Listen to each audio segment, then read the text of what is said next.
Hello everyone, Wolfie here. Welcome to another video. This time we will focus on how to trade safely, save or earn money during this upcoming market volatility. Just kidding, this is no eToro commercial right here. These are my 7 genuine pieces of advice on what to invest in before the TBC Classic pre-patch hits. Quick disclaimer that this advice is applicable in the current state of WoW servers and of patch 6 of Classic WoW towards the TBC pre-patch. In-game economy is nothing much different than the real one. Prices are going up or down. People are undercutting, trading under the table, etc. Prepare to take a risk in investments you know you can carry out. Don't try to dominate the ores market if you're hate grinding the minerals. Don't buy a lot of stock that will be useful only for TBC rating and cannot be sold much earlier than that, if that would render you unable to purchase your fly mount. Watch your current market prices to see what the highs, normals and lows are before you purchase as well. Or use a neat price comparison add-on or website to buy at the low price. With that being said, let's start. Number 1. Large Brilliant Shards. While being the endgame classic enchanting material, large brilliant shards are still gonna have big impact on pre-patch and TBC market. They will still be used for crafting consumables that are must-have for certain classes through all TBC progression, such as Brilliant Wizard Oil. Surely some classes might use Superior Wizard Oil, but Brilliant Wizard Oil will still be best in slot for many caster classes, such as Warlock, Mages, Elementals, Boomkins and similar, even for some healing specs in endgame tier. And because these shards only drop from DEing level 55 to 60 blue items, as farming vanilla instances will become obsolete on large scales once TBC hits, the price should go much higher than current market value. So stocking up now while those are sold cheaply would be a smart move. Aside from the long-term demand for large brilliant shards, as soon as enchanters are able to go over 300 points, they will seek to craft Runed Fell Iron Rods for themselves. And those will require 6 large brilliant shards, so you can expect a nice spike in demand right there. On the other hand, stocking on Brilliant Wizard Oil as well, at least for your own needs, is smart. It's one of the very few vanilla consumables that is actually worth quite a bit in TBC. It is definitely not one of those vanilla items to get rid of on a large scale before they get worthless, as we will discuss in an upcoming video. Stay tuned and farm the subscribe button if you want to know what of your vanilla items you should dump in the auction house ASAP before the TBC launch. Speaking of the Runed Fell Iron Rod, Greater Eternal Essences kinda go hand in hand with large brilliant shards on that one. Every enchanter will also need 4 of them in order to start TBC enchants. One of the main reasons why I'm mentioning this item as well is the price is gonna skyrocket in TBC because everyone is going to be skipping endgame vanilla content that drops weapons of the required levels. While unlike the shards, Greater Eternal Essence doesn't have any sustainable use for TBC rating. It can still be a very decent short-term investment. Number 3 is ores or jewel crafting skilling kits. With the introduction of the whole new profession, jewel crafting, it is safe to assume that the prices of skilling materials for it will go through the roof, at least during the pre-patch. This will especially be true on the servers with high population, where there is a lot more competition for the open world nodes, since not everything can be farmed inside a dungeon like Thorium in Dire Maul. The question is whether to hold bars or just ores and not turn them into bars, because while some players will want to power level their profession and buy the gems of the auction house, some may still opt to take their luck and buy ores for prospecting. Card you want to play on here is that not everyone has the time of the day to spend on grinding hundreds of ore nodes and will pay gold when they decide to skill up professions. Jewel crafters will prospect ores and it's gonna be needed for them to skill given the rarity of gems in vanilla.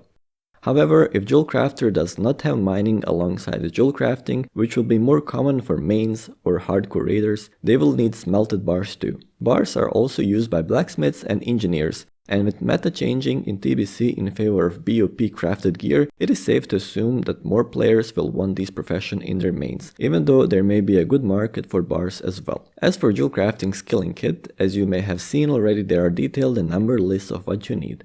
Start preparing them now. Either farm them yourself or buy while those are cheap on auction house before the pre-patch hits. These will be the perfect product for the most hardcore raiders who will want to have 2 crafting professions in order to min-max the hell out of the game. Number 3, subsection A. Investing a few seconds of your time right now into liking this video for the YouTube algorithm. For the small price of 1 like button tap, you will get a lot more great content on TBC Classic on this channel, and that's a fact. Moving on. Number 4. Clothes stashes and tailoring skilling kits.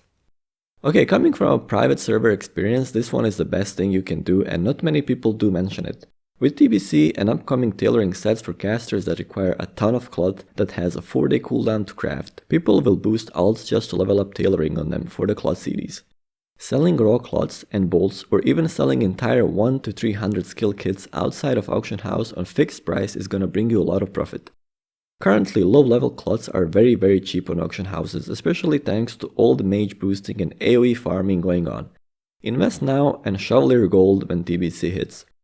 Other variation is to invest now in skilling up tailoring alts yourself with the dirt cheap cloths and sell cloths and cloth CDs later in TBC. The choice is yours. And on number 5 we have a leather stashing. Currently, leather is going for crazy cheap on auction houses because everyone takes skilling in hopes to make some profit. Yet, not many people are actually skilling leatherworking. That will be likely changed in TBC with leatherworking being best for many melee DPSers. But the main moneymaker is somewhere else. Oh, the sweet drums of battle. Unless Blizzard will impose significant nerfs to leatherworking drums, every raider in hardcore PvE guild and most semi-hardcore raiders too will skill up leatherworking for drums. And yes, this one will depend on whether and how exactly will Daddy Blizzard nerf the drums.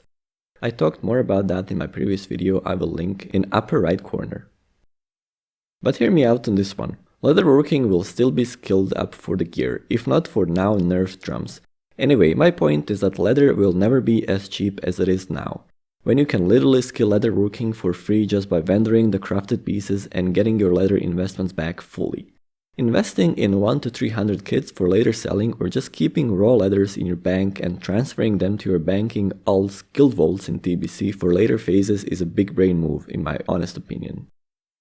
Number 6 is some herbs. Few that are gonna be valuable in TBC, like Dreamfoil, Golden Sansam and lastly Mountain Silver Sage. I'll put emphasis on the first two due to actual raid consumables used widely. Especially Elixir of Healing Power made with Golden Sansam has actually no competitor in the bonus healing department since there is no bonus healing flask available in TBC.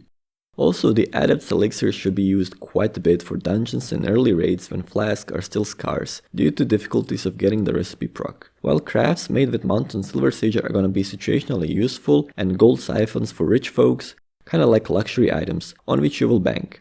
Especially deeper into expansion, these nodes and crafts made out of them will gain no value. And bonus for the horde, hashtag not biased at all lol. I'll advise you to if possible stash your dark runes and pristine black diamonds. Nothing too much over the edge since it's not gonna be an Italian job or similar, but it will bring a few extra gold coins once the new Blood Elf Paladins hit level 60 and start looking to get their epic mount quests done. Beside these, here is the list of other mats that go hand in hand with those already mentioned, that are required for the mount quest chain. After pre-patch, there will be a bunch of new Blood Elves, Paladins and their turkeys running around wanting to be replaced with Chad horse mounts. Given the looks of the pink chicken, it is safe to assume that they will pay that extra coin to get it replaced by the Charger mount ASAP. If you have any more suggestions or tricks on how to multiply coins, or what else can be done in preparation for TBC, feel free to leave a comment down below. That would be it for this video. Stay safe and have fun playing the game. I'll see you folks in the next one. Bye bye.